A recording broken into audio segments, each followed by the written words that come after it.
I'm about to meet with Paul Golding, and the reason I am is because he's in court tomorrow. He's in court on a terrorism charge. He faces prison. He could be locked up and forever labelled a terrorist for something as simple as refusing to give the police his passcodes for his computers and his phones. And I believe this is a very important case for patriots across the country. So I'm going to cover it, sit down with Paul, discuss with him further about what's happening. Start off, how are you feeling about tomorrow? I'm feeling great. I mean, yeah? At the end of the day, yeah, I'm feeling great. I'm not nervous or anxious. This is just one of those things. I've been to prison twice before. You've been to prison many times. And we've just got to put up with this kind of stuff for our children, for the cause. Because we're in it for the right reasons. And they're trying to knock us out of the game. They're trying to grind us down. They're trying to get us to surrender. And it's not going to happen. Generally not worried? No, not worried at all, no. Last time I went to prison, within 3 days I was attacked by a bearded Islamist gang. They burst in my cell, launched a sneak attack on me and I sustained injuries. I remember seeing it in the paper, I read it in the paper. Yeah, it was all over the papers. I didn't have my nose broke, like the papers said, but I did sustain injuries. I walked out of my cell covered in blood because they punched me on the nose and I was covered in blood. And I walked out and the Kent police said, no further action.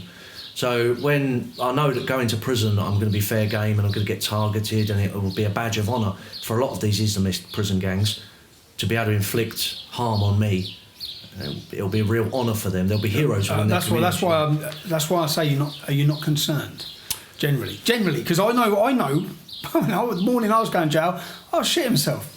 I generally was shitting myself, and I generally was because of my kids, and because I think what you must know. You could walk in there and not walk out. Absolutely. To 100%. Yeah. 100%. I've told my security and the people who are coming with me to court tomorrow, once I go in that courtroom, I might not be coming out because there's a possibility you might not see me again. No, that is the nature of the struggle that we have taken up, and that's why the police do it. That's why the state establishment put you in those positions. You've been attacked in prison before by an Islamist gang. When you get to jail, do they ask you if you want protection? No. Did I ask her? The first time I was put in prison was in Pentonville, but that was only for 4 weeks. Yeah. And as soon as I got there, and I was quite worried because I knew Pentonville's reputation. I thought this is going to be bad. I'm going to be put in a cell with someone, black gang member or Islamist gang member. I'm going to be put onto. They're just going to chuck me in the middle of it. Yeah, they're going to chuck me right in the middle of it, and I'm going to be I'm going to be fighting every day. And they didn't. They put me on a detox wing, which was very quiet. But the downside to that was they put me in basically solitary confinement. So I was in my cell, literally 24 hours a day. See, the problem I've had, each time I go to jail, they say you need to go on the numbers, which I've never done, which is why, whatever's gone over the years, I've watched each time you've gone to jail for. I respect the fact, because an easy way out would be to accept protection. Yeah. If you accept protection so people understand, you go where paedophiles go. Yeah, on the VPU. On the VPU, you're a vulnerable prisoner. Yeah. Okay, so when I get there, I think I'd rather be beaten up every day or hurt, which obviously you've done this yourself. Well, when I went to Elmley Prison, which is in North Kent in 2018, they just flung me out into the general prison population. But where it was in Kent, I thought I might be okay. But when I actually went onto the wing and I saw the ethnic composition of the people who are in there, I was thinking this is probably going to be a struggle. Within 3 days, I was attacked by a Muslim gang in my cell, and the police they gave the gang no further action, even though I sustained injuries, even though it's caught on CCTV, just no further action. And then once that happened, they tried to put me onto a different wing of that block, and as soon as I was in there, about 6 or 7 of the English prisoners came up to me, respect what you do, we're right behind you, no one will touch you on this wing. I thought, great, this sounds a lot more hospitable.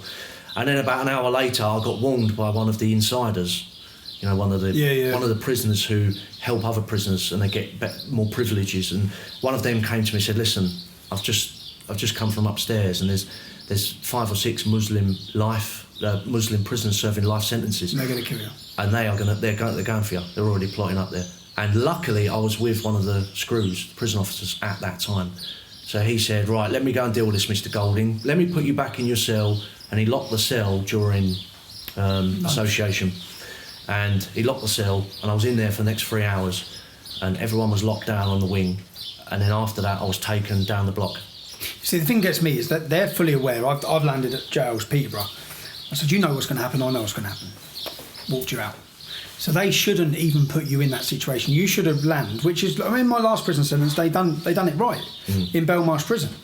Their job is as a duty of care. They have a duty of care over you tomorrow when you land in prison. Yeah. You shouldn't be in a position where 3 Muslims are running in your cell, because they would not put a Muslim on a jail with white supremacists or extremist groups. No, of course not. And they're putting you in a vulnerable situation with Muslim. In prisoners. my opinion, if you would have been with me at the time, and I warned the supervising officer of the entire block. I said, "See those Muslims that are on my wing? They're gonna do it." I was on the induction wing as well for the first week, so it was very quiet. Yeah, because it's all new people, so All they new haven't found their people. feet yet. There's like 8 prisoners, and they put 2 bearded Muslims on the same wing as me. Yeah. And all I'm seeing all the time is them looking at my cell.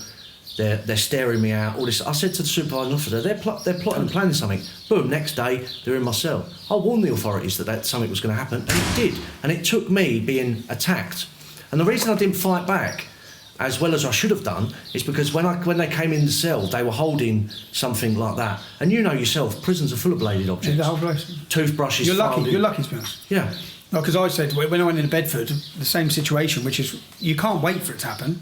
I said, we're sitting in your cell and the door opens. Every time my door opens, I was out the door straight away, because I thought I'm not getting locked in this cell with 4 or 5 men doing me, because you won't come out of it. Well, that's exactly what happened. I was watching to my right. I had my bed, and to my right, I was watching TV, and I heard the door on my left bang, lucky, man. just bang, and I turned round. There's 2 Muslims there. One is holding something like that.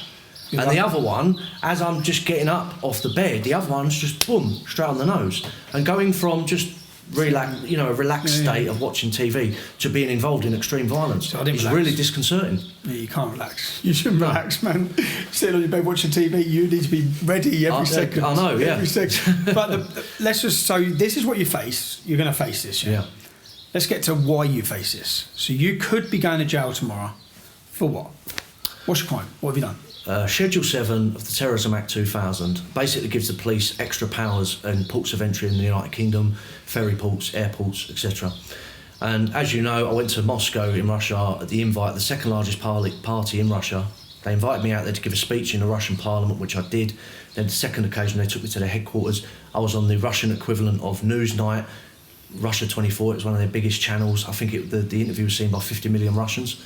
And it's just purely political activities. I went to the Duma, their parliament, on both occasions, and some of the evidence on my trial tomorrow is going to be, here's what he did in Russia. Nothing to do with criminality, nothing to do with terrorism or anything relating to it. And it's funny, when I came back from Moscow to Heathrow, we was completely blissfully unaware that this legislation even existed, or that anything of its kind. Did you see what happened with Lauren Southern? You remember that? So Lauren Southern landed as a journalist into the UK, a Canadian journalist. She was held under Section 7 of the Terrorism Act. Yeah. Held, it's an abuse of power, an abuse of law. But there was actually a recording from the police officer saying, we know she's nothing to do with terrorism. Yeah. Yet they held her under the Terrorism Act. Yeah. So you're in court under Terrorism Act. You land at the UK airport. Yeah. Just you? No, me and 2 others. There was Ashley Simon, our chief of staff, and Timothy Burton, who's our chairman, Britain First. We literally just came off the plane. We're walking through the terminal, and at least 15 SO-15 counter-terrorism command officers just appear from nowhere. And they quickly separated us, marched us off in different directions. But I'm obviously standing my ground. I'm saying, listen, I'm not going anywhere with you unless you arrest me. And they're kind of just pushing me and pulling me and directing me. And in the end, they said, look, we're going to have to arrest you if you don't play ball, and we've got the powers to. I said, for what? For what? They said, come in the room, and this is part of what I'm saying tomorrow. I was tricked into that room. They got me into an interrogation room. They went through all my belongings. They took photos. They took all the cards, bank cards, people's business cards out of my wallet, photocopied them. They literally went through everything. And then they started questioning me. And considering this is anti-terrorism legislation, you would have thought, have you been involved in terrorism financing, anything at all like that? No. The questions were, why did you go to Russia? I spoke in the Russian parliament. Blah. Do we have a ban on travelling to Russia? No, there's no ban. There's no, and people do it. Thousands and thousands of people come back and forth every day. So I told them it was all the questions were nothing to do with criminality or terrorism. All the questions were political. Who did you meet? What's their names? What position do they hold? Etc. Etc. What's the legalities? Am I right? You don't have a right to remain silent. No. When you are detained under the Terrorism Act 2000, it's all turned upside down. So you don't have a right to stay silent. If you do stay silent, you're committing a criminal offence. Criminal or terror? The same criminal offence that I'm being done. A terrorist offence? A terrorist offence, yeah. That they class it. And the officers at the time, you can imagine SO15, they're very skilled at dealing with people, especially in those situations. Oh, Mr. Golding, you do realise you're going to be looking at 6 months in prison. It's actually 3 months the maximum, but they said on recording, you're looking at 6 months and a terrorism conviction if you don't give us your PIN codes. I just stood firm. I just said, look... Why? Because there'll be people, and I've heard the counter-argument, there'll be people saying, well, if you ain't got nothing to hide, why aren't you giving me your passcodes? That's what I've seen that people say, well, we've got nothing to hide, why don't you let them in your phone, let them in your computer, why wouldn't you? Well, it's simple. This law, Schedule 7, within the Terrorism Act 2000, while we're in the EU, and we're still subject to at the moment, the transition period, we're subject to the jurisdiction of the European Court of Justice. The European Court of Justice, the highest court in the land, has declared Schedule 7 to be illegal, to be unlawful. And because it infringes upon the right to privacy. Because they can literally go into an airport and say, look, we don't like the look of him, bang, give us all your electronic devices, PIN codes. If you don't cooperate with us, you're a terrorist. So another reason I didn't cooperate was because, as the leader of Britain First, on my hard drive and laptop and so on, I've got sensitive information. I was involved in a political party back in 2009 when their membership list was leaked to the public, and I remember the pain and suffering that caused to that political party and to hundreds of families who are members. So I've got a duty of care to make sure that our membership list, our email list, all of our confidential data, all of the contact details for all of our supporters is kept secure. I remember the English Defence League list was leaked in the early days. I had teachers crying on the phone to me, school teacher, crying because he was going to lose his job. Yeah. So what you're saying is you need to protect people's livelihoods. Yeah, absolutely. I've got to protect. And they should be free to support you without fear. Yeah, of course. Unfortunately, you're not in Britain. But why wouldn't you trust? Stupid question. This is I can't believe I'm about to ask it. But why wouldn't you trust the people to not leak people if you give them access to your computer? Do you trust that your membership list wouldn't have ended up on the front page of The Guardian? No, definitely not. And I believe this is the whole point of the exercise. Well, it is. Yeah. Because it was a raiding operation. It was a fishing expedition. It was a win-win situation for them, because if I cooperated and gave them my PIN codes, they've got access to our membership list, our email list, the whole works. God knows what they could do with all that.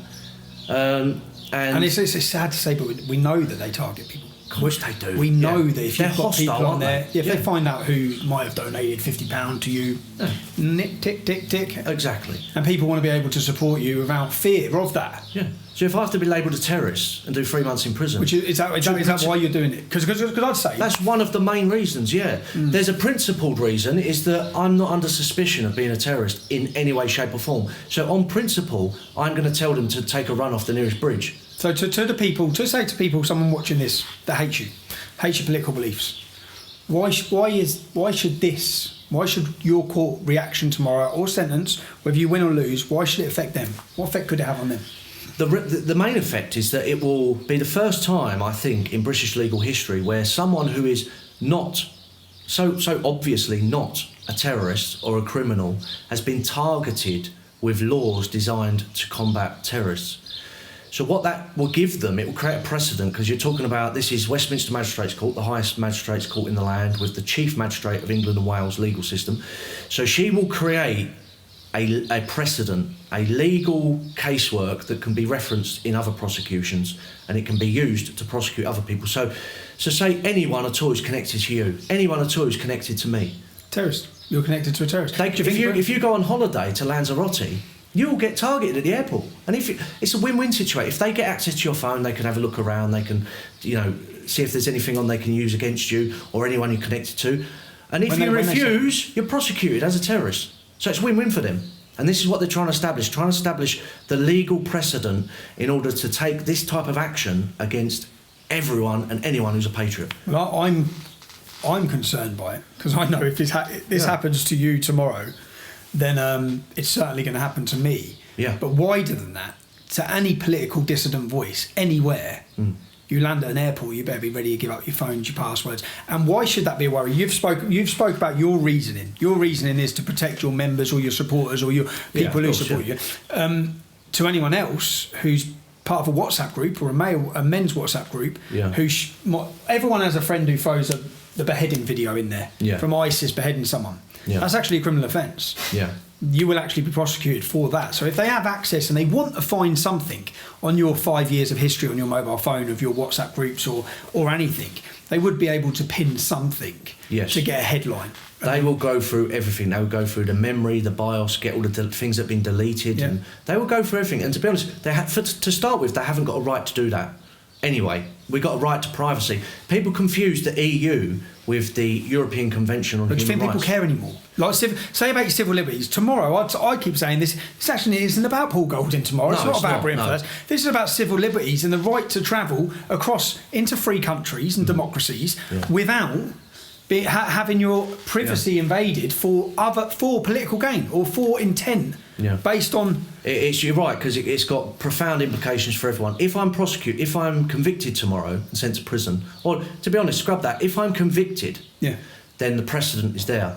No one who is involved in patriotic activism in any way, shape or form is now able or is running the risk of going to an airport, even to go on holiday. You're running the risk. If you're prosecuted tomorrow, I'm never bringing a phone through an airport ever again. Yeah, or a hard drive or a laptop. You can't. Because you're vulnerable. And this is what they're trying to create. They're putting in place the powers. Previous sentences. Look. You must have researched this case. Each time I go to court, I think, well, let's see what happened to other people. Although that's going to be irrelevant. Yeah. Look, have you found any other cases that are relevant? Have you found any other jihadis, Muslims that have travelled through the airports, IRA, that have had this same legislation used against them? Yes. So this same judge that's going to be overseeing the trial tomorrow, she's the Chief Magistrate of England and Wales. She's the highest magistrate in the whole country. Is that a fluke, do you think? I think it's just because it's such a controversial case, it's been kicked up to her. Okay. And last year, the director of Cage is a Muslim advocacy group and... An extremist group. Labelled not extremist by us, but by many politicians. And they campaign on behalf of Islamist terrorists. So if you're an Islamist terrorist and you're put in a prevent programme, they will help you. Even though you're mad as a hatter and up to your neck in terrorist activity, they will support you. Am I right? They said that... not the Beatles. Jihadi John was a great guy. Yeah, exactly. Jihadi John's a great guy. If you're involved in international terrorism, you go to Guantanamo Bay and you're released, they will support you. They are there. Cage, this organisation Cage. Mohammed Akanji, the one that's prosecuting me, the lawyer that's been trying to harass me, he's a spokesman for them, I think. Exactly. So you're talking about a gang of radical Islamist extremists who help other Islamic terrorists. Okay. Right? And they campaign specifically against Schedule 7, which is what I'm being prosecuted for. And what's happened in the past with them? Now, the director of Cage went to a foreign country, I can't remember which one it was, Pakistan or some place like that. When he returned, he was grabbed by SO-15 at the airports. Schedule 7, detained. Was it an Islamist country he went to? I think so. I'd have to check, but I think he... But basically, he spends his time... So he's probably out in Syria or Iraq or Afghanistan, meeting a terrorist. Yeah. He talks to people, he talks to terrorists and Islamists full time, that's his job, and represents them, helps them, advocates for them, helps them with legal issues. He helps terrorists and extremists. Okay. He was pulled by SO-15 at the airport and he was not cooperative at all. He actually said, I'm not even talking to you. So I only refused to give the PIN codes to my devices. Apart from that, you can see from the evidence that everyone will see tomorrow that my cooperation with them was very open and giving. I gave them names, I explained everything. I made the statement, I said, this is still outrageous, I'm a politician, you shouldn't be doing this to me. But I explained everything I did and give them names, give them phone numbers, give them the whole bloody lot. And I also said, and you'll see it on the audio recording tomorrow, or the transcript, I actually praised the work they do in combating terrorists, because although they're persecuting people like us, they're doing a difficult job. They do a difficult job. They sabotage terror plot after terror plot after terror plot. That, without them, we'd already been in a civil war situation. I praised the work most of the time that they do, and this is all on recording. So I'm going in there. It could be the case. So you're supportive of the work they do, supportive of them Complete opposite to Cage. Complete opposite. Cage is against him. Cage is against Prevent. What happened? What's the director of Cage's name? His name's Rabani. What happened with him in court? Same judge? Same judge. Okay. He was less cooperative than me. Yep. He was given a slap on the wrist. He was given a discharge and a fine. Okay. And he went free. And tomorrow we will see if I get sent to prison. I just listened to you having a legal meeting. Do you know it just brought back so many memories? It must be frying your head. Whether anyone says it's not, I just know that legal stuff just like, oh, get me out of it. Yeah. But I just sat and listened to you having a legal meeting with your lawyers where they were discussing what the prosecution have advised for sentencing. Yes. What was their advice to the judge? This is only this morning. We've found out that the prosecution's advice in the event of me being convicted of this is prison. And it shouldn't be suspended. You know, they said that they don't want it to be suspended. They don't want it to be suspended. They want me to go to prison for this. That's the prosecution, the CPS. They want me to go to prison. That's their advice to the judge. And do you think, say it's like a game of chess, if you get found guilty tomorrow and you get charged with terrorism, do you think they're going to prescribe Britain First as a terrorist organisation? Do you think they'll use that? Possibly. Do you think they'll try and use that? Possibly. And because most people, they know that 90% of the British public only read the headline. Yeah. So most people are just going to read Paul Golding, arrested, terrorism charges, convicted. Well, the BBC did it. When I actually announced to the press that I'd been charged under Schedule 7, which is, it's only a magistrate's offence. You know, you're not talking about a big Crown Court trial here, but it's the headline. The BBC said, Britain First leader Paul Golding charged for terror offence. Now, when you read the first paragraph, it said he refused to give his PIN codes. And if you went on to... Most people don't know, they know that. Of course, if you went on to The Sun, The Mirror, The Guardian, any of them, you will see, and probably 90 to 95% of people say, hold on a minute, terrorism. They got sucked in by the headline, they read it, and they thought, he just refused to give his PIN codes, good on him. Yeah, which is why I think it's important. That's why I want to come tomorrow as well. I think it's important that the public are aware of what's happened, Joe. Yeah. Especially if you go to jail. And in my opinion, the state is manoeuvring to create a legal precedent. For everyone. That's for everyone. And I think they've done the same thing with you outside the courtroom. So now, if anyone who isn't a certified press goes near a courtroom with a phone, do you know the recording I've got? They're the same position that you was in. I've got the recording yesterday from Wayne. I spoke to the Met liaison officer. He said, "Have you got a certification that you're a journalist?" This isn't like being a solicitor, mate. Like solicitors, yes, you have to be legally qualified to be a solicitor. There's no doubt I'm a journalist. I report the news. Just Google the word journalist and what they do. They report the news to the public. They only want certified. When they say certified, people working for the state, people working for certain... For the mass media. For the mass media, for the establishment.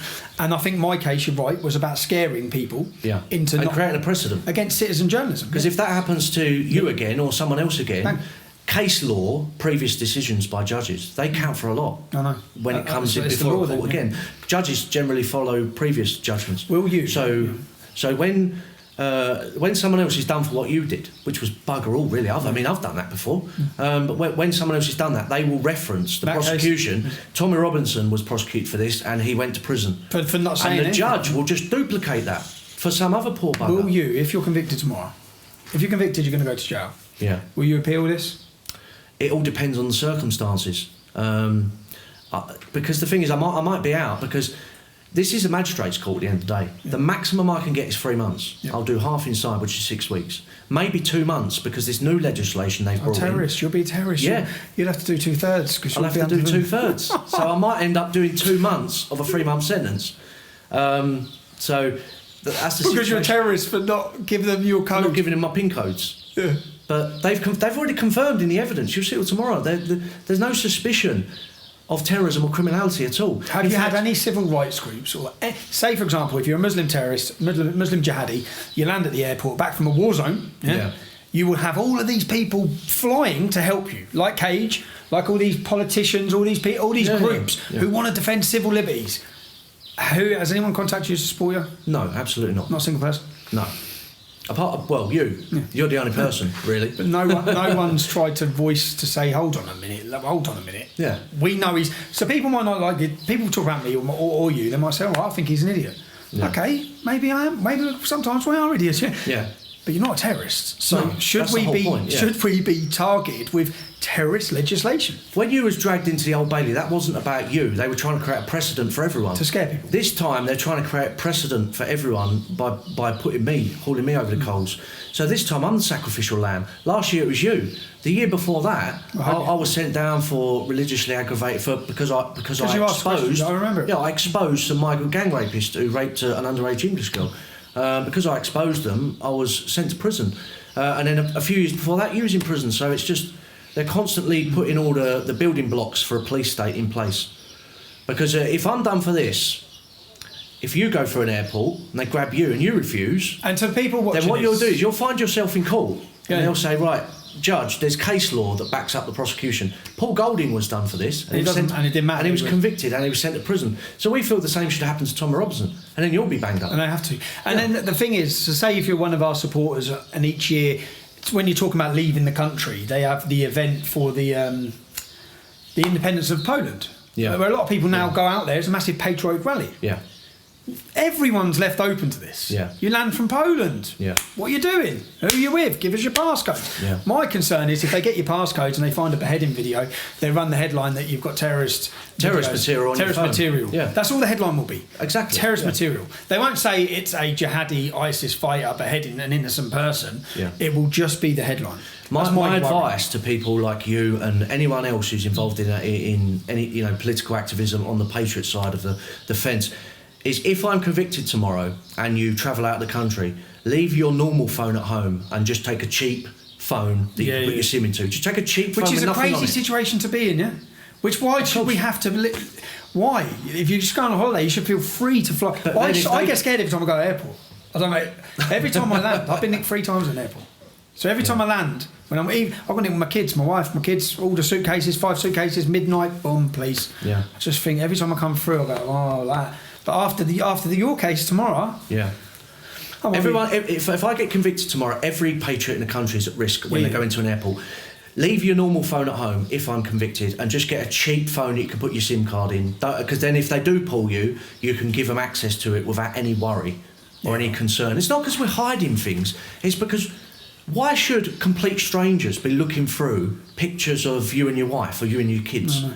It's an invasion of privacy. What will be leaked and how would they manipulate things? That's for me. But all right, well, you're in court in the morning and hopefully you'll be on VK tomorrow night. Hopefully. or in Belmarsh. Yeah. Well, good luck. All right. Good luck. Yeah, good luck.